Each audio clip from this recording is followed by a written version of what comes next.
Muy bien, hermanos. Ya tenía grabado hasta el título ahí, hombre, pero bueno. ¿Mande? Sí, ese es, sí se quedó grabado, pero lo buscó. Ok, gracias, hermana.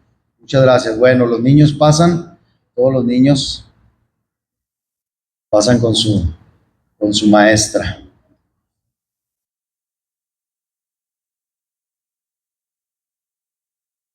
Bueno, hermanos, ya leyeron ahí el título, las consideraciones desconsideradas del maligno. Vamos a hablar de esto. Y usted dice, caramba, hermano, amaneció muy, muy oscuro usted. No, hermanos, vamos a ver este tema que es de verdad interesante.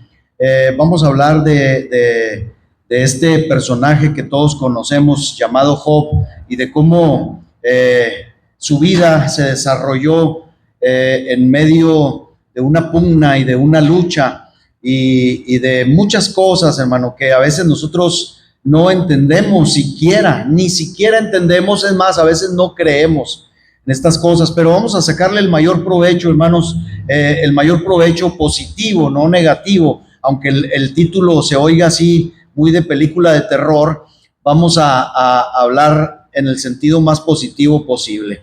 Muy bien, vamos a ir al libro de Job, capítulo 1, y vamos a leer 4 versículos. Vamos a leer del verso 1 al 3 y luego vamos a pasarnos al versículo 8 y después vamos a ver ahí en la segunda carta del apóstol Pablo a los Corintios, capítulo 2, versículo 11. Entonces empezamos. Job capítulo 1, versículo 1 al 3 dice: hubo en tierra de Uz un varón llamado Job, y era hombre perfecto y recto, temeroso de Dios y apartado del mal. Versículo 2: y le nacieron 7 hijos y 3 hijas. Su hacienda, versículo 3, era 7,000 ovejas, 3,000 camellos, 500 yuntas de bueyes, 500 asnas y muchísimos criados. Y era aquel varón más grande que todos los orientales. Versículo 8, hermano. Y Jehová dijo a Satanás: ¿no has considerado a mi siervo Job, que no hay otro como él en la tierra, varón perfecto y recto, temeroso de Dios y apartado del mal? Es una pregunta que Jehová le hace a Satanás. Ahora, segunda carta del apóstol Pablo a los Corintios, capítulo 2, versículo 11.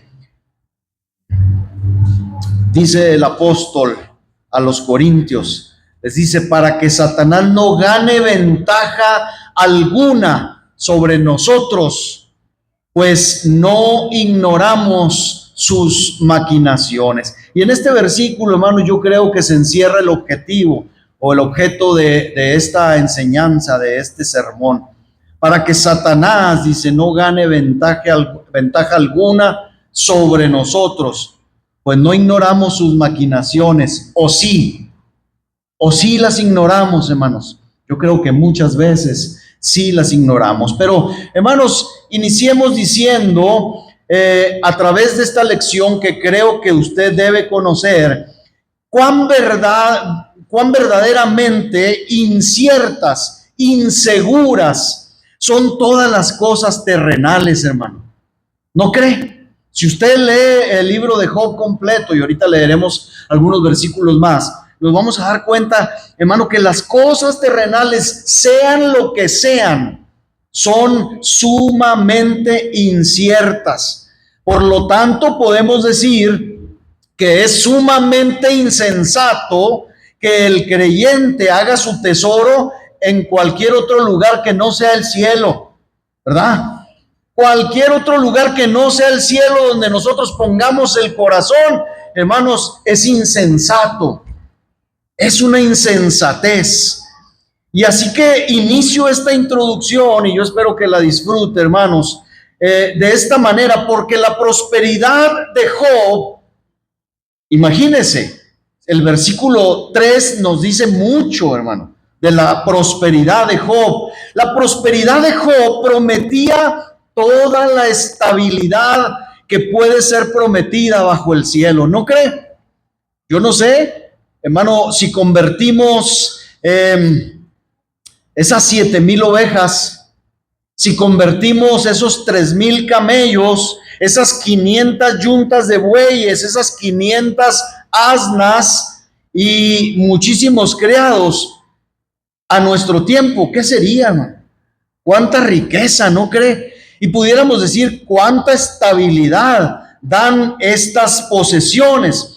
Hermanos, Job sin duda tenía a su alrededor, porque aquí lo dice, un vasto grupo de fieles sirvientes, dice, muchísimos criados tenía. Había acumulado riquezas de esas, hermanos, que no se ven devaluadas tan fácilmente. En la Sierra Tarahumara, en las comunidades indígenas, las riquezas se miden, hermano, no por el dinero, no por los billetes, que son papel, ni por las monedas, hermano. ¿Sabe cómo se miden las riquezas entre la gente rarámuri? En esto que dice el versículo 3. Leí en una ocasión una historia de un joven, creo que se las he contado, de un joven rarámuri que heredó, hermano, una gran cantidad de chivas. Y entonces, hermano, el padre muere y el joven hereda, hermano, una manada muy grande de chivas. Y este joven, hermano, con la cabeza loca, lo primero que hace es que va y vende toda ese grupo de animales y agarra, pues, ciertamente mucho dinero. Pregúnteme, hermano, ¿qué pasó con ese hombre, hermano? Pues obviamente el dinero lo despilfarró, se le fue muy rápidamente, pero hubo algo, hermano, en la historia esta que yo leí que me llamó mucho la atención. La conocí hace muchos años, hace más de 30 años, cuando Dios nos llamó a trabajar en la sierra. ¿Y sabe qué, hermano?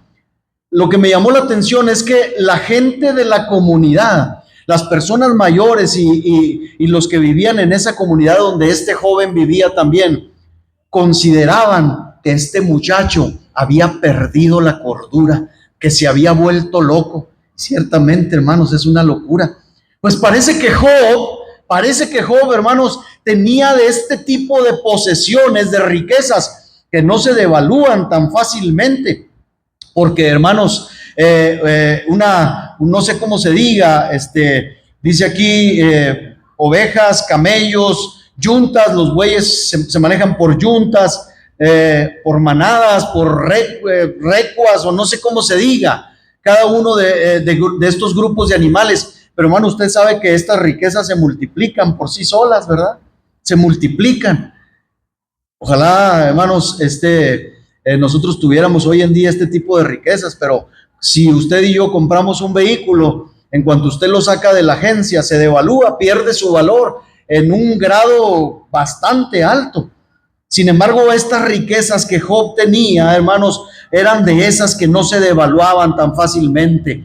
Bueyes, asnas, ganado, y entonces alcanzamos a observar que muy posiblemente Job no necesitaba ir a los mercados ni a las ferias, no necesitaba comerciar con sus bienes para adquirir a lo mejor alimentos o ropa, porque las ovejas dan para vestirse, y los bueyes y todo lo demás, hermano, da para alimentarse también.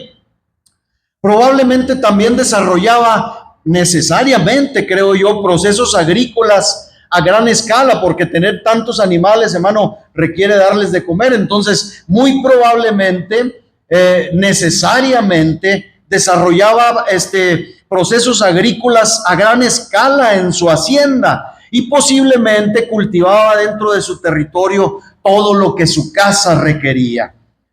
Digo, por la gran cantidad de ganado y criados y familia que tenía.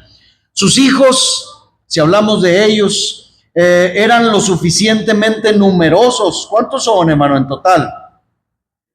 10. Dice, le nacieron 7 hijos y 3 hijas. Bueno, 7 varones fuertes para el trabajo y 3 hijas. También trabajan las mujeres, y trabajan mucho. Entonces, sus hijos eran lo suficientemente numerosos, hermanos, para prometer precisamente una vasta descendencia. Su prosperidad no necesitaba nada más para consolidarse, creo yo. Había llegado a un nivel de prosperidad, Job, hermanos, muy, muy alto. Así que, ¿dónde se encontraría la causa que hiciera bajar este alto nivel de abundancia y esa supuesta seguridad de Job? Atentos, hermanos, atentos, porque allá arriba, más allá de las nubes, donde el ojo humano no puede ver, se estaba desarrollando una escena que no pronosticaba o anunciaba ningún bien para la prosperidad de Job. El espíritu del mal estaba frente al espíritu bendito de todo bien. Una extraña y extraordinaria conversación para el oído y la mente poco espiritual tuvo lugar allá arriba entre estos dos seres. Cuando Satanás fue llamado para dar cuenta de sus actividades, el maligno se jactó que había recorrido la tierra como insinuando que no había encontrado ningún obstáculo para hacer su voluntad. El maligno es un desvergonzado y en sus palabras denota cierto dejo de soberbia al no encontrar en su transitar sobre este mundo caído a nadie que se opusiera a sus libres movimientos ni a las acciones acordes con su voluntad. ¿Por qué dice eso, pastor? Mire lo que dice Job 1:7 y trate de entender el sentido de la respuesta del maligno. Job 1:7 dice, y dijo Jehová a Satanás, ¿de dónde vienes? Respondiendo Satanás a Jehová dijo, de rodear la tierra y de andar por ella, de andar por este mundo a mis anchas. Eso es lo que está tratando de decir, o eso es lo que dice el maligno en esta ocasión en respuesta a la pregunta de Dios. Se nota claramente, insisto, que había marchado por todos lados como un rey lo hace en sus propios dominios, sin ser obstaculizado ni retado. Hermanos, esto no es ninguna herejía. Hemos leído la escritura, hermano, y hemos puesto atención en lo que la Biblia dice acerca de quién es el maligno en este mundo. Vamos a ver algunos pasajes, hermano, para ubicarnos y contextualizar mejor el mensaje de esta mañana. Juan capítulo 12, versículo 31, hablando Jesús y hablando acerca de este mismo personaje, dice, ahora es el juicio de este mundo. Ahora, ¿qué, hermano?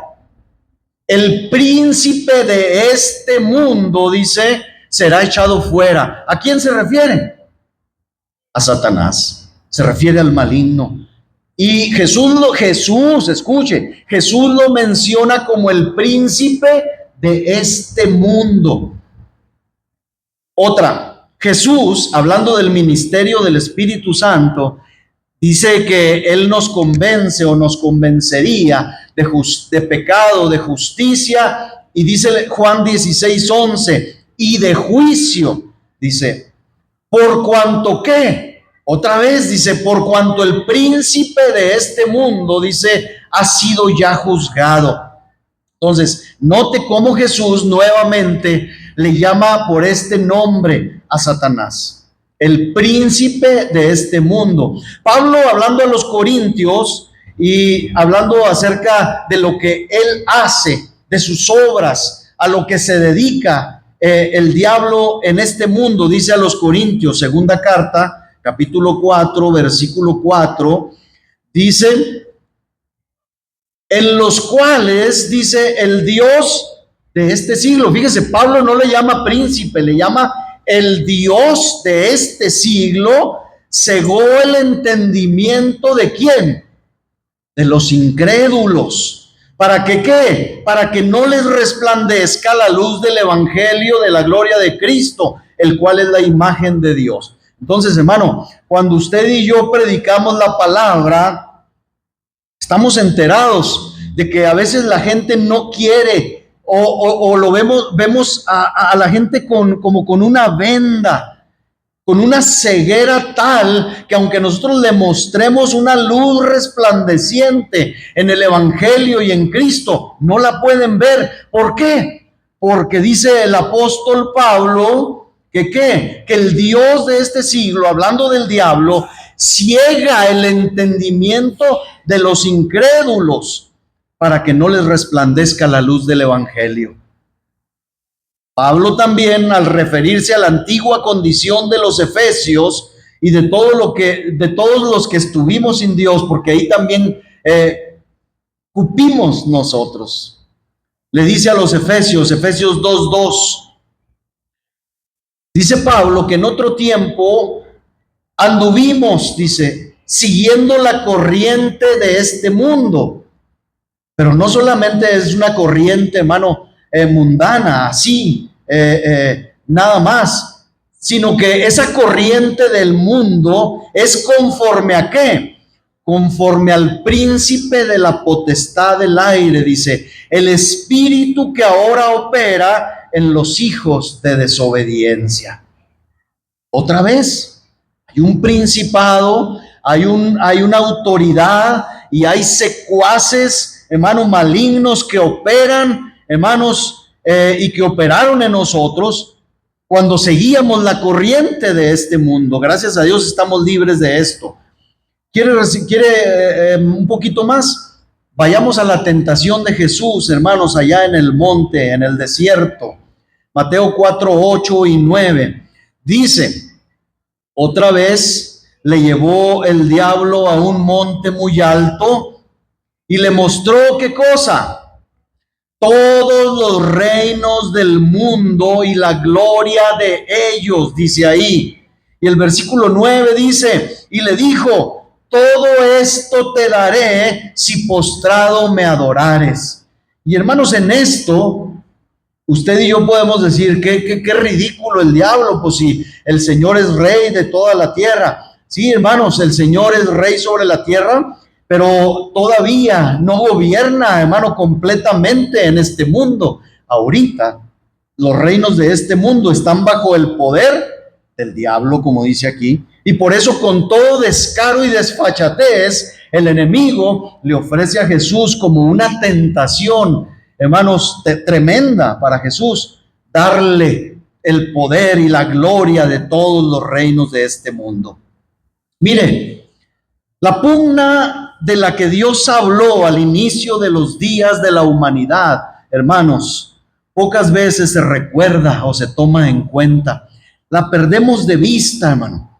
Cuando en Génesis 3:15 el Señor Dios habla a la serpiente, habla a Satanás, pero también habla a nosotros, porque esta palabra está ahí para enseñarnos también a nosotros. Y dice, pondré enemistad entre ti y la mujer, y entre tu simiente y la simiente suya. Esta te herirá en la cabeza y tú le herirás en el calcañar. Hermanos, esto habla de una lucha. Y mientras el enemigo, hermano, no sea sometido total y completamente y arrojado a donde pertenece, hermanos, esta pugna continúa. Yo no soy muy dado a hablar de la lucha, hermano, espiritual, pero, hermano, esto es real. Tan real que tenemos la historia de Job. Miren, principalmente el hombre sin Dios, el hombre impío, vive la vida creyendo ser dueño de su vida y destino, desconociendo que existe un ser maligno y en extremo perverso que domina su vida y todos los medios en los que se desenvuelve. Hermanos, el diablo no encuentra oposición, el diablo no encuentra rivales en los corazones que no tienen redención, que no conocen a Dios. ¿Por qué? Porque son todos ciegos, son todos títeres suyos, exactamente como leímos en la descripción de Pablo a los Corintios. El Dios de este siglo cegó el entendimiento de los incrédulos para que no les resplandezca. O a los Efesios, en los cuales dice, anduvisteis en otro tiempo siguiendo la corriente de este mundo, conforme al príncipe de la potestad del aire. Sin embargo, la historia de Job anticipa, y quiero que se empiece a gozar con esto, La historia de Job anticipa la victoria de Cristo en el corazón de todo creyente, cuando el grandioso Dios le recuerda a Satanás que hay al menos un lugar donde su poder no será reconocido. Bendito sea el Señor. Es decir, en el corazón de Job, hermanos, el poder de Satanás no tenía efecto. Dios le recuerda a Satanás que había un hombre cuyo corazón estaba firme como un castillo inaccesible, protegido por la integridad y mantenido con perfecta lealtad al Rey del cielo. Así que esta historia, hermanos, me llama mucho la atención. Esta historia comienza como si fuera una historia de aventuras o uno de esos cuentos que a veces leemos a los niños. ¿Se ha visto cómo comienzan los cuentos infantiles? Dicen, érase una vez en la provincia de tal o cual lugar. Mire cómo dice Job 1:1, otra vez. Job 1:1 dice, hubo en tierra de Uz un varón llamado Job, y era este hombre perfecto y recto, temeroso de Dios y apartado del mal. Hermano, qué tremenda historia. Qué tremenda historia. Y como si fuera, hermano, algo extraño, un garbanzo de libra, como decimos nosotros, el Señor Dios pide a Satanás que considere a este hombre ejemplar. Le dice en el versículo 8, y fue Jehová, hermanos, quien le dijo a Satanás, oye, ¿no has considerado en tu andar, en tu vagar, en este mundo donde nadie te resiste, en este mundo donde haces lo que tú quieres? ¿No has considerado a este personaje, a este hijo mío, a este hombre, que no hay otro como él en la tierra? Dice el versículo 8. Además es un varón perfecto y recto, temeroso de Dios y apartado del mal. ¿Lo has considerado? ¿Te has puesto, te has detenido a ver cómo este hombre no cede ante tus tentaciones? ¿Cómo este hombre no se rinde a tu voluntad? ¿Cómo este hombre ha dejado de estar ciego, aunque tú lo has intentado? Mire, hermano, antes de continuar, solamente quiero dejar en claro algo. Y es que hemos de reconocer que la ejemplar vida de Job tenía una sola causa. ¿Por qué Job era lo que era? Porque era temeroso de Dios. No hay otra causa. Hermano, nadie puede ser, como dice aquí, perfecto, recto, si apartado del mal, si no teme a Dios. Esta es la causa principal. El temor de Dios, hermano, hace maravillas. El temor de Dios, ya, grábese esto como algo muy positivo en medio de esta historia, hermano, terrible. El temor de Dios, hermano, hace que los hombres se levanten, que los hombres alumbren, que los hombres, hermano, vayan en una situación, en un camino totalmente diferente a los demás. Grábese esto, el temor de Dios, hermano, es el principio de la sabiduría. El temor de Dios, si usted busca esta frase, le va a encontrar, y va a encontrar, hermano, que el temor de Dios hace muchas cosas. El temor de Dios había hecho a este hombre perfecto y recto y apartado del mal. Ahora, el maligno desafió a Jehová para que probara la fidelidad de Job, diciéndole que la integridad del patriarca se debía a su prosperidad. El diablo insinuaba que Job servía a Dios y evitaba el mal comportamiento por motivos muy convenientes, por motivos egoístas, por motivos materiales. Eso es lo que el diablo le dice a Dios, que, hermanos, financieramente para Job era rentable ser fiel, era rentable, hermano, y es cierto esto es cierto. Para nosotros es rentable, hermano, seguir a Dios. Para nosotros es rentable temer a Dios. Yo espero que lo esté siendo, hermano, y que seamos motivos de consideración para que Dios nos ponga como hombres y mujeres a considerar. Miren, Dice Job 1, 9 y 10.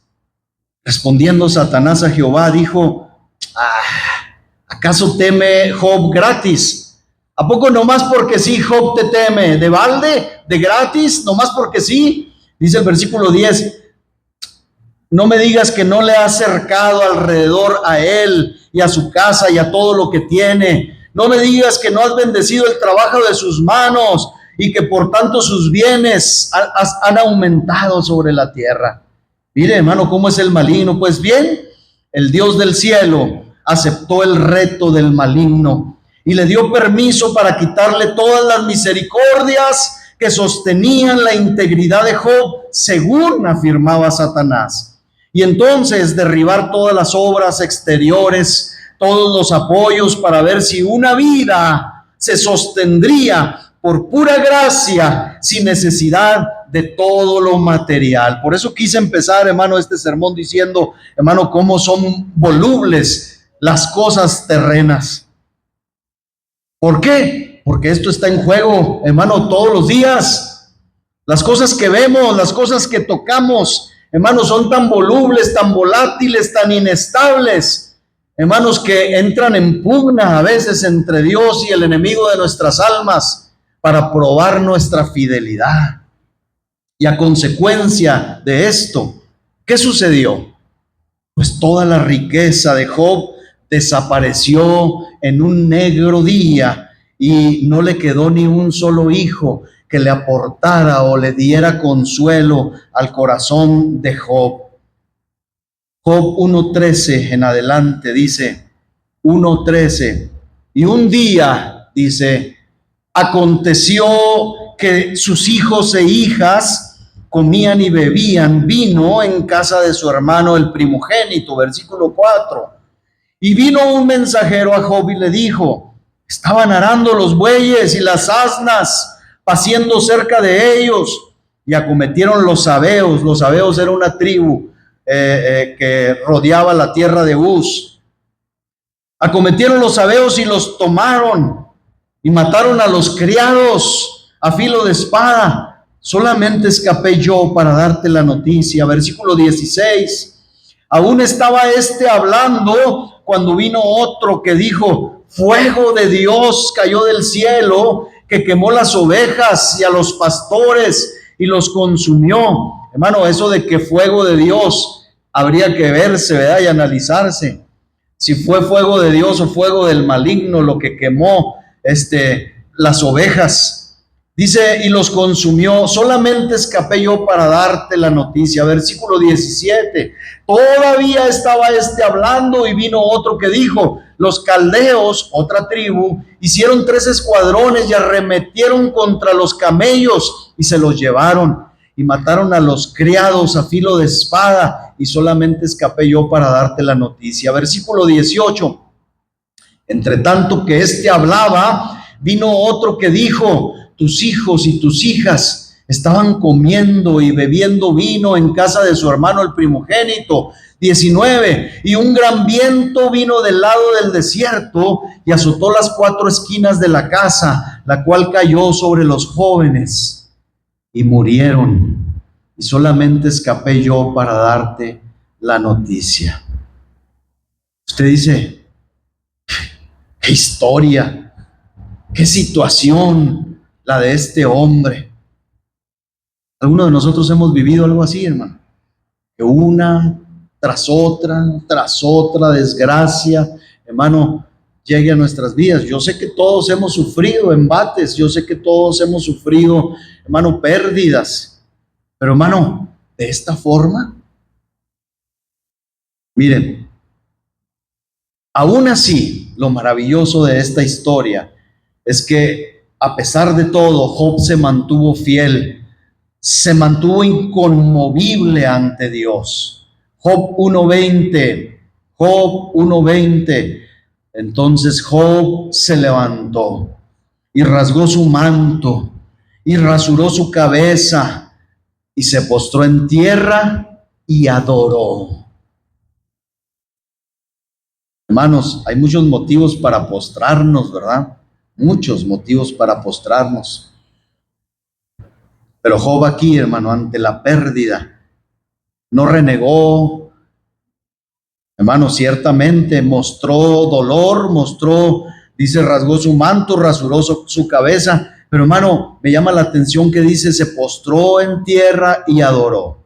Y el versículo 21 dice, esto es lo más maravilloso, porque de la abundancia del corazón habla la boca, ¿no es así? Y dice, y dijo el versículo 21, desnudo salí del vientre de mi madre y desnudo volveré allá. Jehová dio y Jehová quitó. Sea el nombre de Jehová bendito. Hermanos, no quiero agregar más pesar a la historia, pero hermanos, no quiero que pasemos desapercibido o que dejemos de notar cómo los hijos de Job están aquí englobados entre los bienes que Job poseía de parte de Dios en este mundo. Por lo que no es para nada sencillo, hermano, ni poca cosa, después de semejante pérdida, que se diga de alguien, como dice el versículo 22, en todo esto, no es, hermano, cualquier cosa, en todo esto, en la pérdida de todas sus riquezas, criados e hijos, no pecó Job ni atribuyó a Dios despropósito alguno.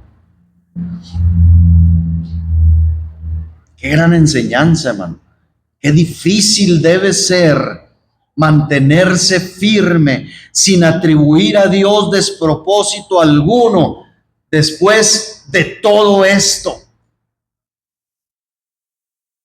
Vayamos adelante, porque parece que una segunda entrevista tuvo lugar entre el Señor y este ángel caído. Job fue nuevamente el tema de conversación. Y el grandioso Dios, desafiados por Satanás, le permitió que inclusive ahora le tocara su hueso y su carne, de manera que ese Job, que era una especie de príncipe, se convirtió en algo peor que un mendigo. Y aquel que era rico y feliz se volvió pobre y desdichado, herido con una sarna maligna desde la planta del pie hasta la coronilla de la cabeza, y necesitando con vehemencia rascarse con una piedra para obtener un poco de alivio para su dolor. Job 2:8 dice, Job capítulo 2 versículo 8 dice, y tomaba Job un tiesto, una laja, una piedra para rascarse con él, y estaba sentado en medio de ceniza. Hermanos, no vemos en esto otra vez la mutabilidad, la inestabilidad de todas las cosas terrenas. Algo debe quedarnos muy claro acerca de todo lo que vemos con nuestros ojos, hermanos, y que nuestras manos palpan. Todo es mutable, todo, hermano, es inestable. Todo lo que vemos y tocamos es inestable. Y tan es así, hermanos, que hay en la Escritura algunas porciones que indican esto. Mire, nunca creí encontrar en boca del salmista, hermano, una revelación tan tremenda acerca de esto que acabo de decir. Salmo 24, versículo 1. Todos conocemos este texto. ¿Qué dice? De Jehová es la tierra y su plenitud, el mundo y los que en él habitan. Hasta ahí, todo bien, todo maravilloso, todo glorioso. Somos de Dios, dice aquí. Pero el versículo 2 dice, hablando de la tierra, dice, porque él la fundó ¿sobre qué? Sobre los mares. ¿Y la afirmó sobre qué?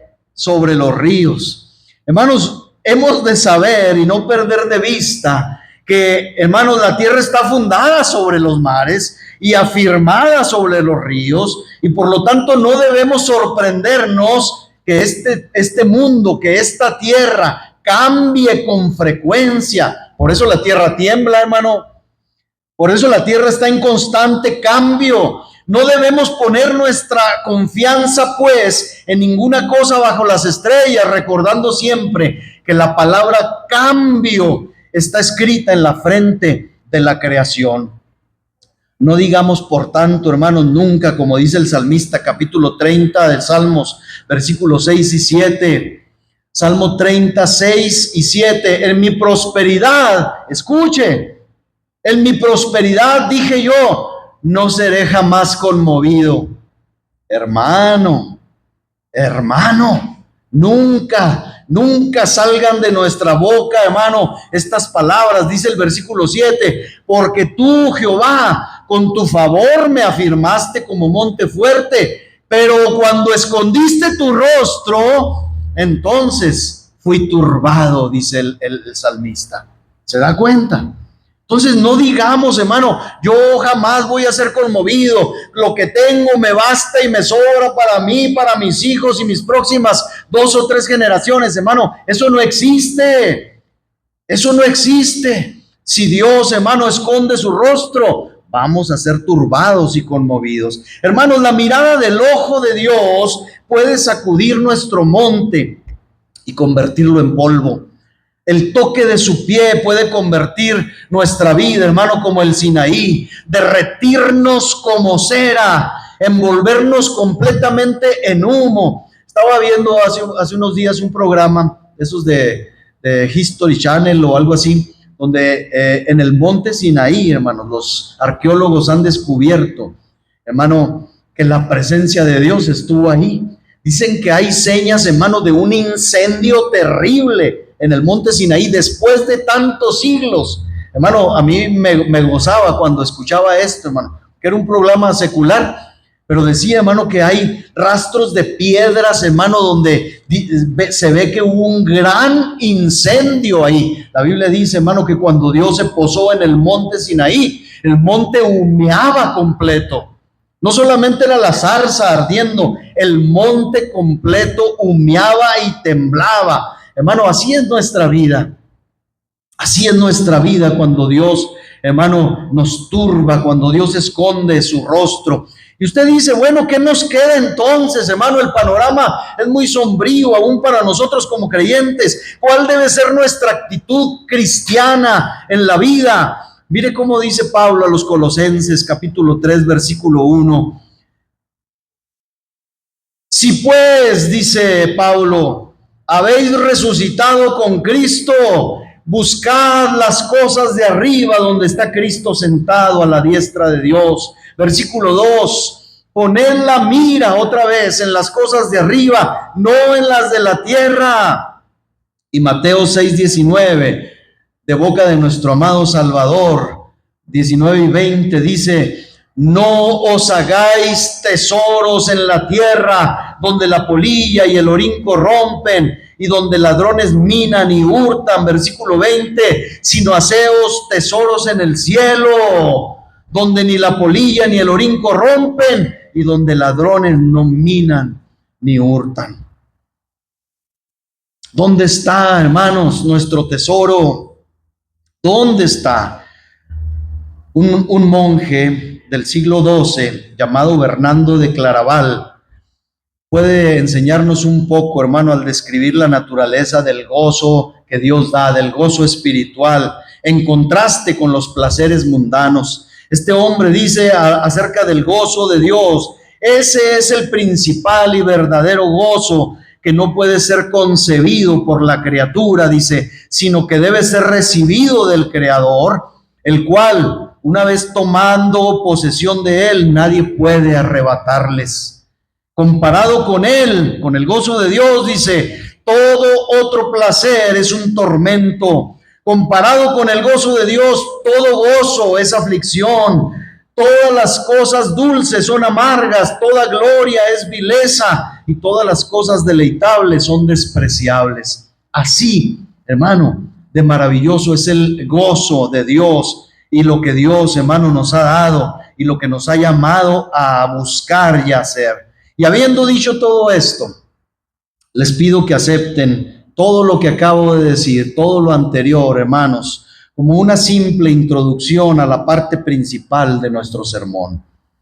que basaremos más que nada, como el título de nuestro sermón lo dice, en el versículo 8, Job 1:8. Y Jehová dijo a Satanás: ¿no has considerado a mi siervo Job?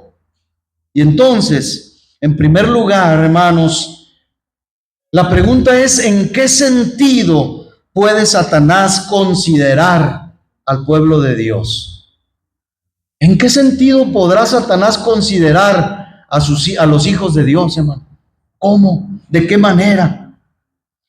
En primer lugar, yo quiero aclarar que de ninguna manera Satanás puede considerarnos bajo el significado común y hasta bíblico, usual del término considerar. Y que, hermanos, regularmente, ¿qué significa considerar? Considerar significa ser respetuoso ante algo o ante alguien, ser cortés, ser atento, amable, educado hacia esa persona que consideramos o hacia tal condición. Tan es así que los salmos también hablan acerca de esto. Salmo 9, David decía en el versículo 13, clamaba a Dios y le decía: ten misericordia de mí, Jehová. Y luego dice: mira mi aflicción. Y en otras versiones dice: considera mi aflicción que padezco a causa de los que me aborrecen. No es, hermano, muchas veces nuestra oración delante de Dios: Señor, considera, mira lo que estoy viviendo, mira lo que está pasando en mi vida, en mi familia, en mi casa. Eso es considerar. La oración que hacemos a Dios, hermano, eso es: Señor, mírame, escúchame. Le estamos diciendo: Señor, considérame. También el Salmo 5, versículo 1 dice: escucha, oh Jehová, mis palabras. Y enseguida David dice: considera mi gemir. Es decir, David está diciendo: está atento, Señor, a mi gemir. Ten un poco de consideración de mi gemir. El Salmo 41:1 también David dice: bienaventurado el que piensa en el pobre. Y la palabra ahí, hermano, mejor traducida es: bienaventurado el que considera al pobre, el que se pone en lugar de el pobre. Eso es lo que está tratando de decir David. En el día malo lo librará Jehová, dice.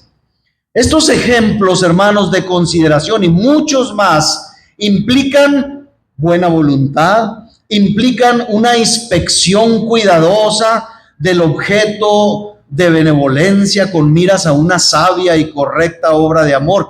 Pues bueno, déjeme decirle algo.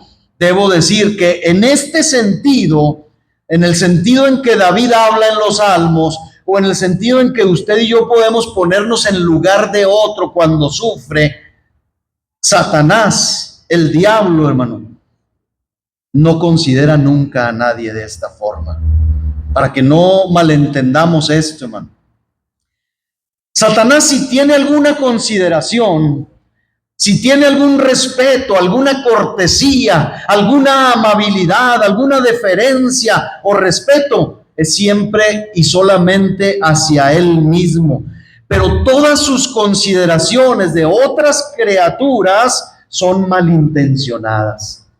Para aquellos, hermanos, que adoran al maligno mismo, que adoran a la muerte y que dicen: no, es que me ha hecho grandes favores, es que me hizo el milagro, ¿cómo no voy a creer en él? Sí, claro, el diablo hace milagros. ¿Quién dice que no? La Biblia lo enseña, la Biblia lo aclara. Pero, hermano, siempre que el diablo parece hacer un bien, es con el fin de engañar, de hundir, hermano, de condenar. Escúchelo, por favor.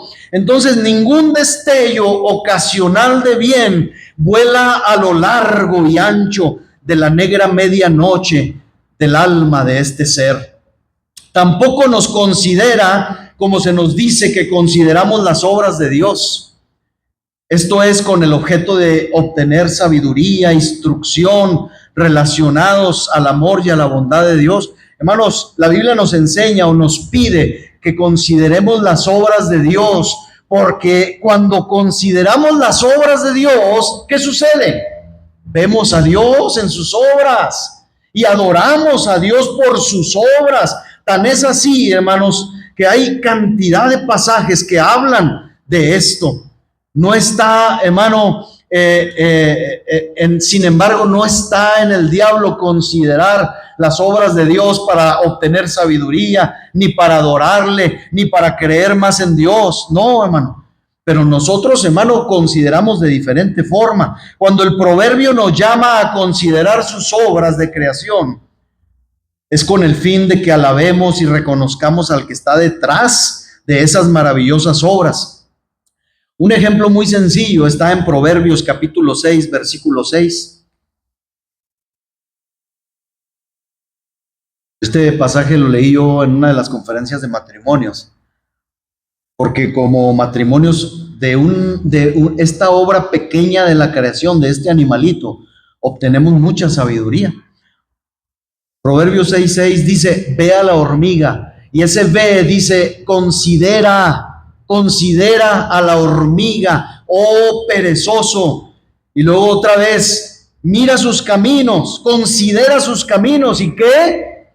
Y sé sabio. Y podemos seguir leyendo lo que la hormiga hace, que no teniendo gobernador, ni señor, ni capitán, reúne su comida, ¿verdad? En el verano para el invierno.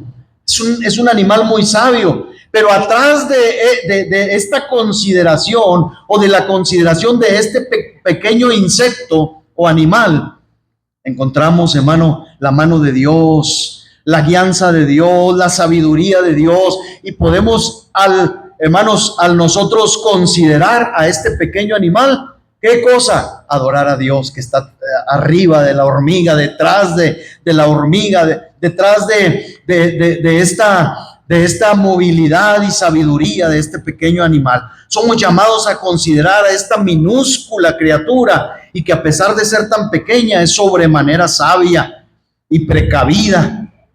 Estas consideraciones, hermano, nuestras deben hacer, al menos así debiera ser, que los hombres reconozcamos y alabemos a Dios sin excusa, como Pablo lo dice a los romanos. Romanos capítulo 1, versículo 20. Ponga mucha atención en este pasaje. Romanos 1:20 dice, porque las cosas que invisibles de Él, es decir, las cosas de Dios que no se ven, su eterno poder, su deidad, se hacen claramente visibles. ¿Desde dónde? Desde la creación del mundo, siendo entendidas por medio de ¿qué? De las cosas que Dios hizo, de las cosas hechas, de modo que no tienen excusa. Es decir, Pablo dice, la creación toda habla de Dios. Y si tú no ves a Dios en medio de las obras creadas, es porque alguien te está tapando los ojos. Si no alcanzas a ver a Dios en medio de la creación, es porque Dios, el Dios de este mundo, te está cegando. Así que, hermanos, podemos concluir por esto aquí, que siempre habría esperanza para el hombre si se detuviera un poco en su loco caminar y considerara las obras de Dios. ¿No creen? Qué terrible, hermano. Porque usted y yo podemos gozarnos. Usted, hermano, a mí me encanta la sierra. Yo voy a la sierra y digo, bendito Dios, qué maravilla. Si a los que les gusta el mar, van al mar y adoran a Dios ahí en medio de esa maravillosa creación. Pero, hermano, la ciudad no está exenta, hermano, de manifestarnos, de gritarnos las obras de Dios. Pero mire el salmista, cómo adoraba a Dios. Usted conoce este salmo maravilloso, Salmo 19. Está hermoso este salmo. Dice el salmista David, dice, los cielos cuentan la gloria de Dios. El cielo, el firmamento, anuncia, grita las obras, la obra de sus manos. Cuando un día termina y otro empieza, dice David, estos emiten palabra uno a otro, y una noche a otra están declarando sabiduría. Hermano, ¿cuántos de ustedes en su larga vida han encontrado que un día el sol se tardó en salir? ¿Cuántos de ustedes, hermano, han encontrado en sus años de vida que en la noche se tardó, hermano, en caer.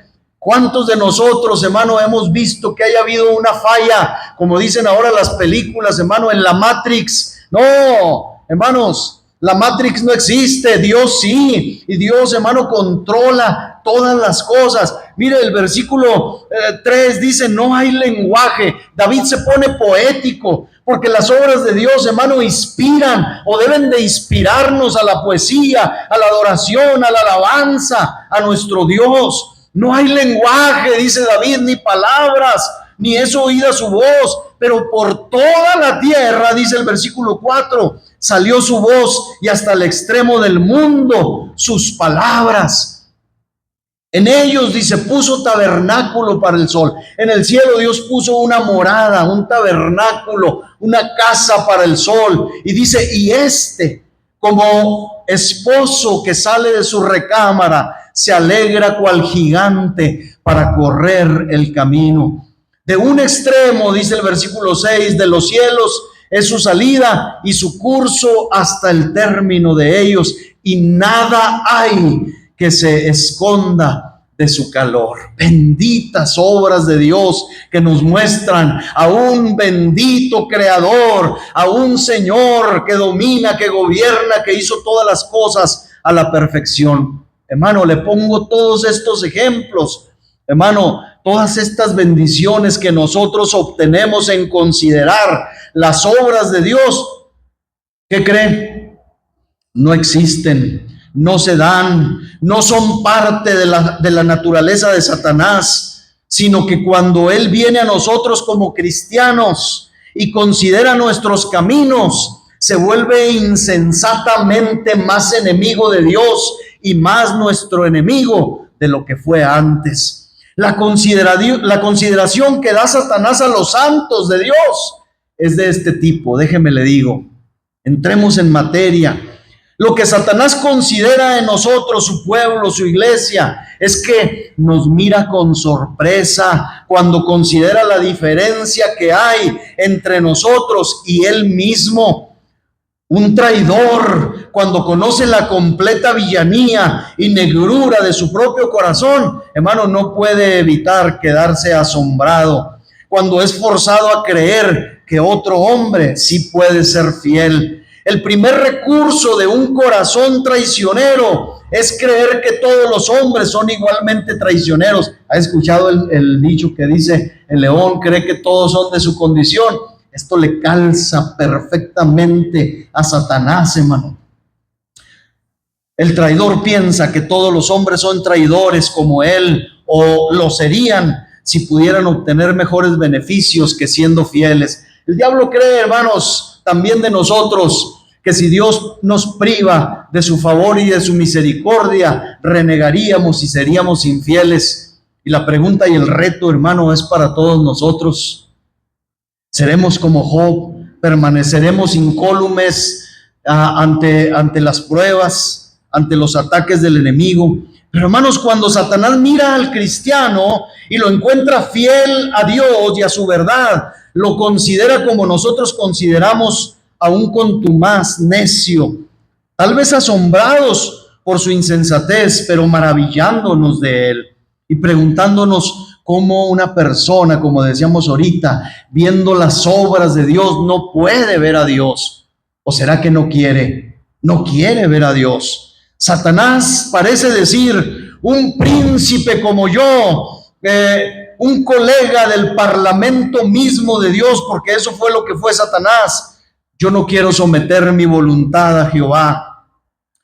Y dice el diablo, desde aquel día oscuro, cuando la codicia llenó mi ser, pensé que sería mejor reinar en el infierno que servir en el cielo. No conservé mi primer estado, sino que caí de mi trono. Entonces, ¿cómo es que estos cristianos pueden mantener su vida fiel y permanecer fieles a Dios? ¿Qué gracia es esta? Dice el enemigo, que mantiene a estos sin dudar, sin desear nada en este mundo donde fueron puestos. Yo era un vaso de oro, puede decir Satanás, y sin embargo fui hecho pedazos. Y estos que son vasijas de barro, no puedo quebrarlos. Esas son las consideraciones que el diablo tiene. No pude permanecer en mi gloria, dice el diablo. ¿Y cuál puede ser entonces la gracia sin par que sostiene a estos, aún en la pobreza, en la debilidad de la carne, en sus persecuciones, siempre fieles a Dios? ¿Quién sostiene a estos? ¿Cómo se sostienen? Si yo fui exaltado más que estos. Mire qué dicha, hermano, qué bendición tenemos. Ahora, cuando Él nos considera también, hermano, se sorprende el diablo por nuestra felicidad. Él siente dentro de sí un mar hirviente de miseria. Hay un mar insondable de angustia dentro de su alma. Y cuando mira a la iglesia, nos ve tranquilos en nuestras almas, llenos de paz, de dicha, y con frecuencia sin ningún medio externo por el cual podamos ser consolados. Y sin embargo, hermanos, nos gozamos y estamos llenos de gloria por causa de Cristo. Él va arriba y abajo a lo largo del mundo, y ciertamente, como decíamos, posee gran poder y tiene muchos secuaces, lacayos que le sirven, y sin embargo no tiene la felicidad de espíritu que posee la humilde campesina allá, hermanos, desconocida, que no tiene sirvientes que le atiendan, que está tendida tal vez sobre la cama de la enfermedad a veces, pero hermanos, firme en el Señor, creyendo, confiando en el Señor. Pues ¿sabe qué? El diablo considera y admira y odia la paz que reina en el alma del creyente. Así que, hermano, que el gozo no pare, porque cuando usted y yo paramos de gozarnos y de confiar en Dios, el diablo se regocija cuando nos considera. Su consideración, es más, puede ir mucho más lejos, hermano, que esto. ¿No creen que, hermanos, el diablo a veces nos considera para detectar, si fuera posible, alguna mancha o alguna falla en nosotros? El diablo es un acusador, dice la Biblia, así se le llama también. Eso, hermano, cuando el diablo encuentra fallas y manchas en nuestra vida, pecados, eso le ocasiona al diablo placer y consuelo, y dice: no estoy solo. El diablo piensa, cuando usted y yo pecamos deliberadamente, él dice: ellos no son puros. Estos que han sido comprados con sangre, estos elegidos antes de la fundación del mundo, ellos todavía pecan. Estos hijos de Dios adoptados, por quienes el glorioso Hijo inclinó su cabeza y entregó el Espíritu, aún ellos ofenden. ¿Cuánto debe reírse entre dientes, hermano, con todo el deleite del que es capaz en relación a los pecados secretos del pueblo de Dios? Escuche, por favor. ¿Cómo le damos, hermano, dicha, si de alguna manera puede obtenerla el enemigo de nuestras almas, cuando usted y yo guardamos secretos pecaminosos en nuestra vida? No abonamos a Dios, no abonamos al reino de nuestro Dios, no damos gloria, no damos honra, le damos placer al enemigo, porque el diablo, hermano, en eso sí se detiene a considerar. ¿Cuánto debe reírse, hermano, el diablo de nosotros? Hermanos, si él puede ver algo en nosotros que es incongruente con nuestra profesión de fe, esas palabras que a veces oímos de los impíos y que nos dicen: pues no, que eres cristiano. Y eso que es cristiano, hermano, esa voz no es de los hombres. Esa voz sale del mismo, hermano, fondo del corazón de Satanás, y tiene mucha verdad, hermano. Algo que parezca ser engañoso, algo que es turbio, hermanos, se parece mucho al enemigo de nuestras almas, y él se goza en ello. Y cuando digo esto, hermanos, espero que siempre que retengamos en nuestro corazón pecados no confesados, contemplemos, así se lo digo, hermano.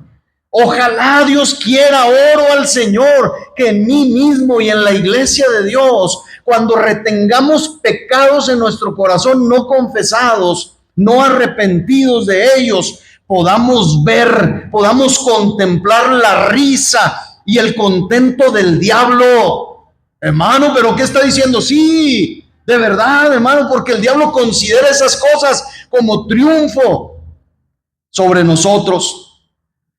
Que veamos en nuestra necia insistencia a pecar al enemigo de nuestras almas, que lo veamos frotándose las manos odiosamente por creernos como él. Mire, cada pecado que nace en el corazón del creyente, estoy hablando de creyentes, cada pecado que nace y que no confesamos, que no nos arrepentimos, hermano, le grita al diablo: papá, Padre, Padre. Eso es lo que hace cada vez que nosotros pecamos, hermano, deliberadamente. Padre mío, porque el diablo es padre de pecado, es padre de mentira, es padre de todo lo aborrecible, de todo lo oscuro, de todo lo malo. Entendamos eso, hermano, y que esto nos motive a decir: no, yo como hijo de Dios no voy a darle placer al enemigo de mi alma. Me quiero mantener firme sin fluctuar, temeroso de Dios, recto, perfecto en mis caminos. ¿No le parece? A eso somos llamados, hermano. Él siente algo parecido, hermano, cuando usted y yo pecamos deliberadamente, al gozo de un padre al contemplar esa semilla, ese germen inmundo reproducirse en nosotros. Él ve al viejo hombre, escuche, él ve al viejo hombre en el cristiano y admira sucia e impúdicamente la terquedad con la que el viejo hombre mantiene su dominio sobre nosotros. Él ve la fuerza, la vehemencia con la que forcejea el viejo hombre por la victoria en nosotros. Cuando usted y yo, hermano, le damos alimento a la carne y hacemos morir al espíritu, el diablo sabe, hermano, que el viejo hombre se levanta victorioso aún sobre los creyentes.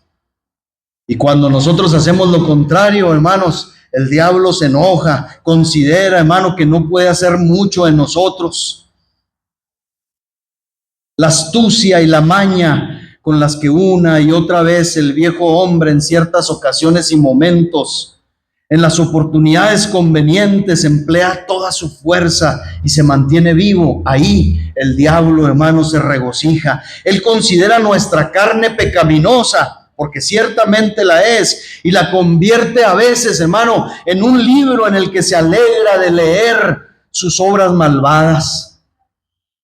Algunas de las debilidades del creyente, hermanos, en los que se posa el ojo del diablo, son la inconsistencia, la impureza que él puede descubrir en el verdadero Hijo de Dios. ¿Cómo le gusta al diablo, hermano, detenerse a mirar en los creyentes inconstantes?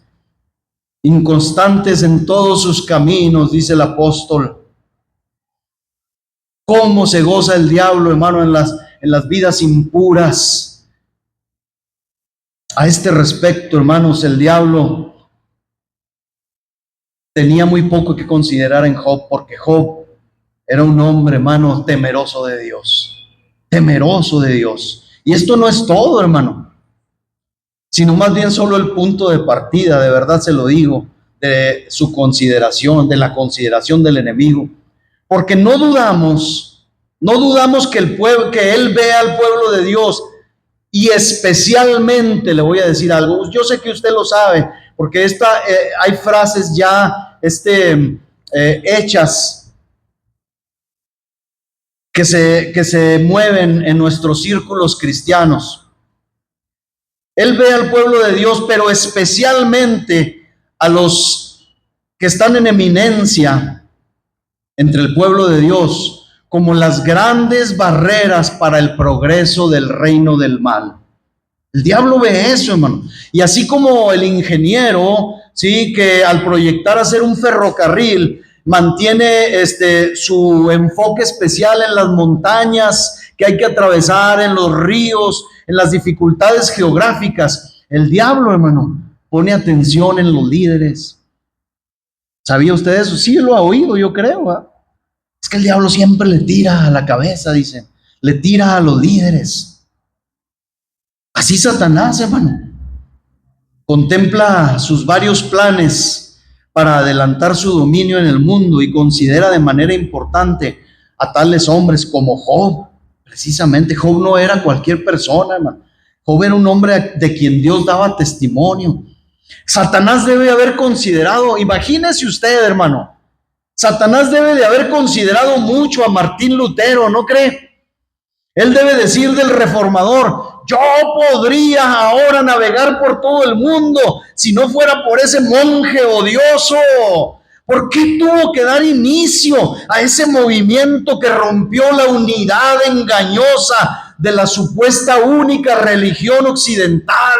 Se ha de preguntar el diablo. ¿Por qué tuvo que desafiar la tradición de la iglesia, anteponiendo esas 5 solas odiosas: la sola fe en Cristo, la sola escritura, la sola gracia, la sola gloria a Dios? ¿Por qué? ¿Por qué?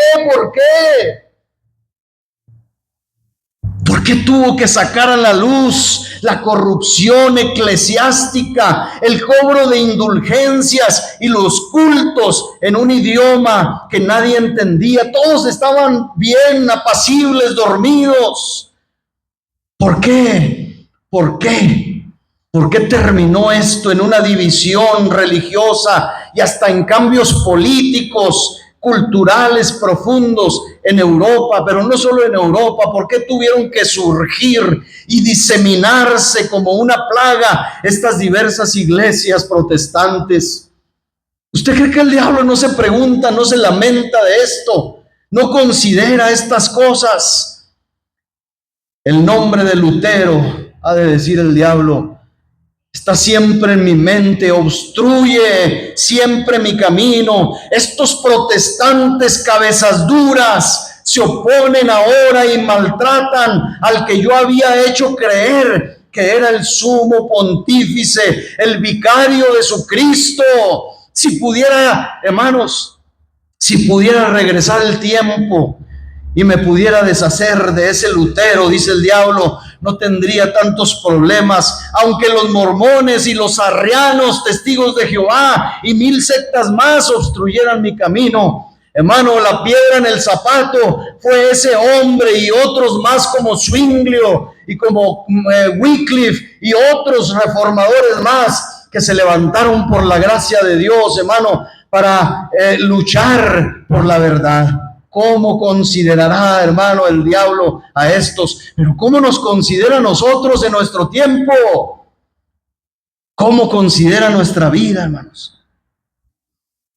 Además, quienes somos llamados a la obra del ministerio, hermanos, debemos esperar por nuestro llamado a ser objetos especiales de su consideración. Si usted sirve a Dios o quiere servir a Dios, alístese, hermano, porque van a venir luchas y pruebas para su vida. Porque cuando el catalejo, el miralejo, está en el ojo de ese terrible guerrero, seguramente buscará a aquellos que por sus uniformes son identificados como los oficiales. Y él ordena, se lo puedo asegurar, a sus francotiradores que sean muy cuidadosos en apuntar especialmente a estos.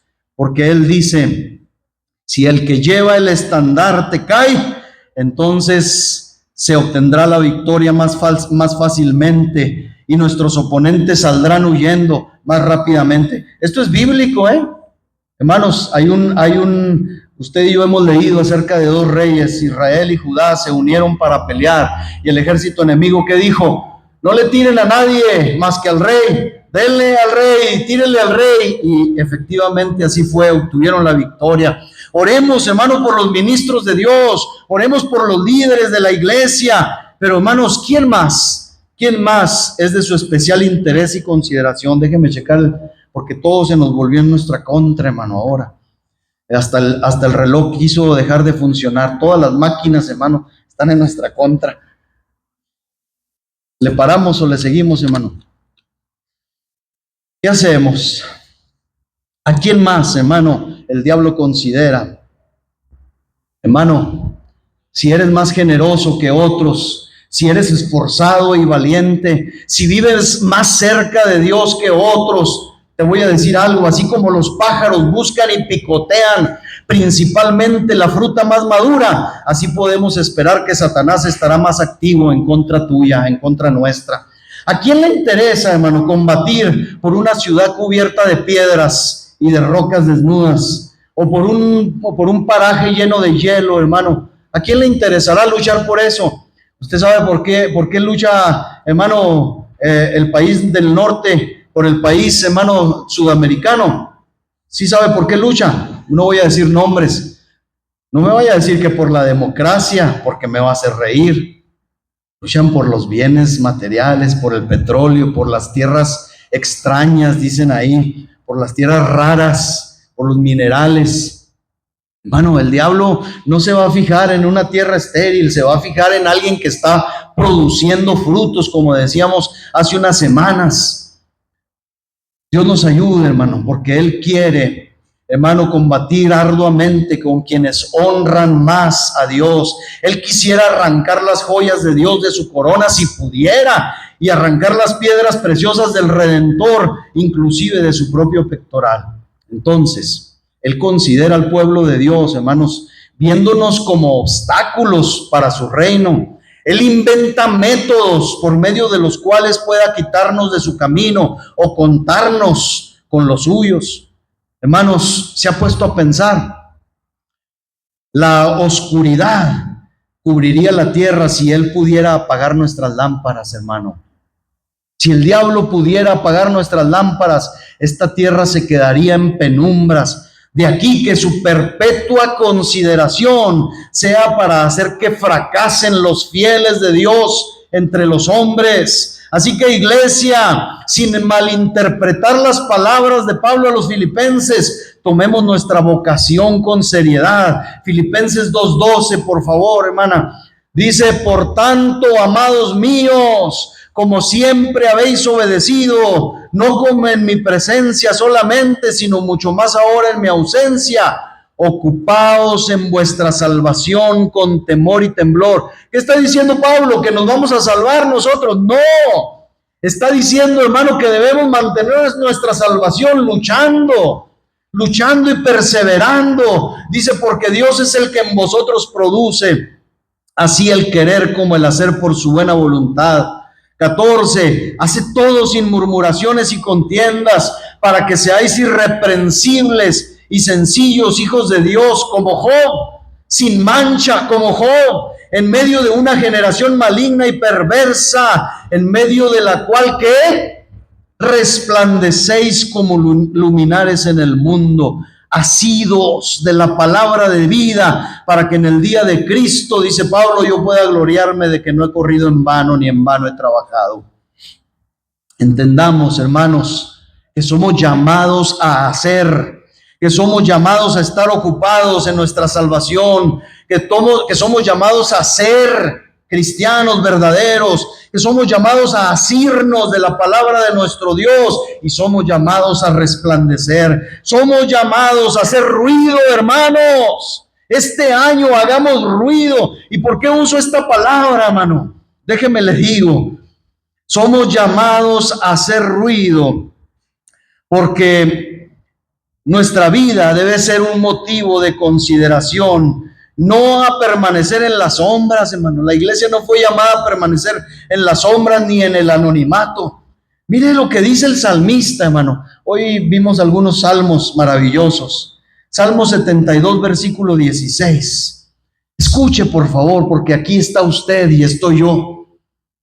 Dice el Salmo 72, 16: será echado un puñado de grano en la tierra, en las cumbres de los montes. Un puñado de grano en la tierra fértil, no, allá entre los montes, entre las piedras.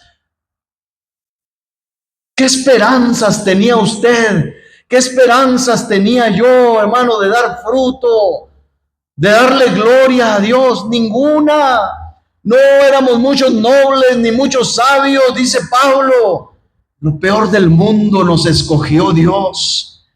Pero dice enseguida que ese puñado de grano echado en las cumbres de los montes, nuestro fruto hará ruido como el Líbano, y los de la ciudad florecerán como la hierba de la tierra. Hermanos, estamos haciendo ruido, porque, hermanos, ciertamente Dios, hermano, nos ha dado todas las capacidades. El ruido del Líbano al que se refiere el salmista aquí es una imagen poética de prosperidad desbordante, bendición divina y de gran vitalidad en el pueblo de Dios.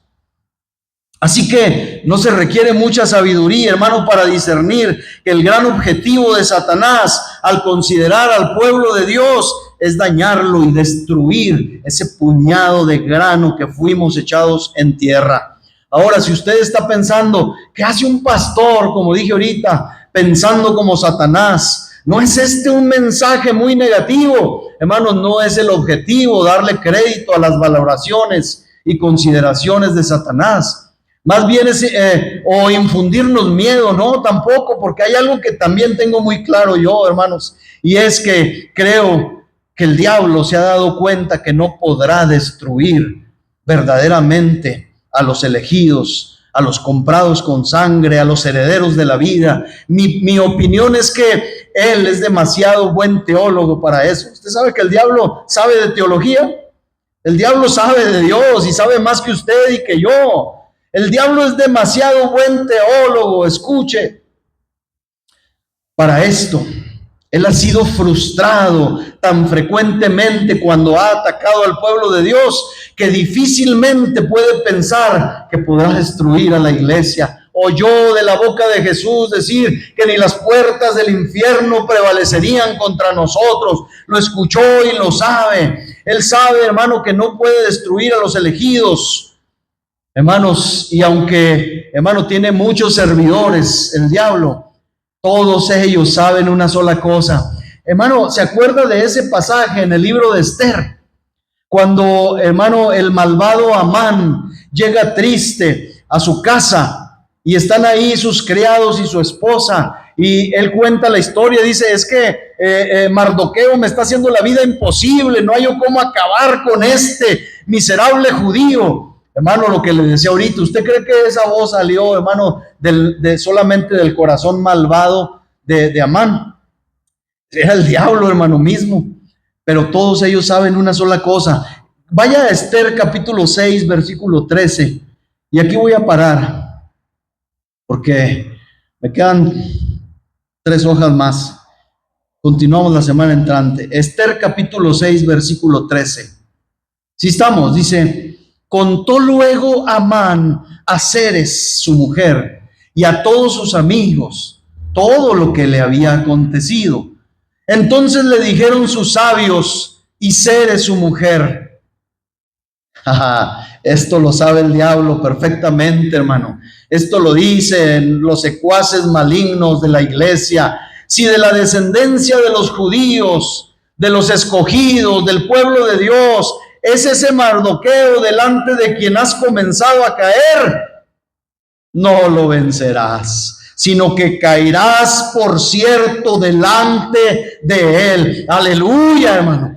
Aleluya, bendito sea el Señor. Porque si usted ve en medio de esto, hermano, un panorama que asusta, no, hermano, vea esto, por favor. El diablo sabe que contra la iglesia no puede prevalecer. El diablo sabe, hermano, que ni las puertas mismas del infierno, con todos sus secuaces, con todos sus miles de demonios, van a poder contra los lavados de sangre, con la sangre de Cristo, hermano.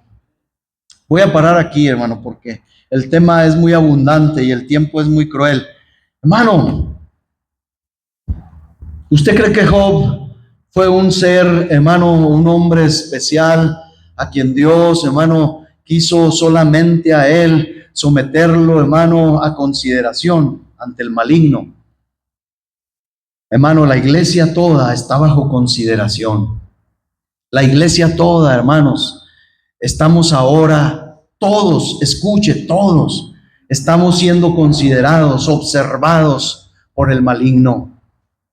Y de nosotros depende Que Dios diga de nosotros, hermano, como dijo de Job, que somos hombres y mujeres apartados del mal, rectos en todos nuestros caminos, temerosos de Dios, perfectos. Hay gente que no cree, hermano, en esto. Hay gente que se opone e inmediatamente saca la exégesis y dice, no, es que la perfección en el hombre no puede existir. Ahí tiene que caber otra palabra, pero la perfección, hasta que todos lleguemos a la unidad de la fe, del conocimiento del Hijo de Dios, a un varón perfecto. Hermanos, si el que no quiera creer, que siga su camino y no crea. Yo quiero creer eso. Yo quiero esperar este año eso. Yo quiero, hermano, que Dios me considere, hermano, para que me ponga, si es necesario, ante el maligno y ser considerado como tal, como lo que Dios ve en mí. No le demos gusto, hermano, al enemigo de nuestras almas. Que no nos dé temor, porque ellos saben perfectamente que han empezado a caer y que no nos vencerán, sino que van a caer delante de nosotros, porque el Señor está con su pueblo. Alabe a Dios, póngase de pie, por favor, hermano. Ahí hablaremos más acerca del tema. Por ahora, paramos aquí. Aleluya, hermano. Ore al Señor, por favor. Alabe a Cristo, hermano. Alabe al Señor. Haga ruido, por favor, hermano, con sus labios. Haga ruido, hermano, con sus obras, con sus hechos. Alabado sea, Señor. Alabado seas, Dios eterno y bendito. Señor, porque tus planes no van a ser frustrados, no van a ser truncados. Tú dijiste, Señor, y lo harás. Señor, tú dijiste que habrías de llevarnos a la gloria. Señor, perfeccionados, Señor, limpios, Señor, con vestiduras blancas, sin mancha, sin arruga, sin contaminación, y lo harás, te creemos a ti. Escuchen, Señor, que escuchen los cielos, que escuchen los seres angelicales, los seres caídos, el cielo, el mar y la tierra. Que tu iglesia, Señor, en tu iglesia se cumplirá tu palabra, tus designios, tus propósitos, tus planes. Señor, nosotros te adoramos. Y aunque fuimos echados como un puñado de grano en la tierra de los montes, Señor, nuestro fruto hará ruido, mucho ruido para la gloria de tu nombre. Hará, Señor, que los cimientos de la tierra se estremezcan. Señor, cuando nosotros batamos nuestras manos, cuando nosotros cantemos aleluya, Señor, en tu gloria, hoy, Señor, anticipadamente, Señor, hacemos ruido por el fruto que has conseguido tú, Señor, en nosotros al temerte. Señor, te adoramos, te bendecimos, te glorificamos. Que lo sepa el diablo y todos los enemigos de la iglesia. Somos tu pueblo, somos el pueblo elegido por Dios, el pueblo lavado por sangre, y está escrito que ni las puertas del infierno prevalecerán contra nosotros. Te alabamos, Dios, te bendecimos. Dale un aplauso al Señor, hermanos, en esta hora. Gracias, Dios. Gracias, Señor. Bendito seas. Alabado seas, Cristo. Gracias. Gracias, Dios. Aleluya.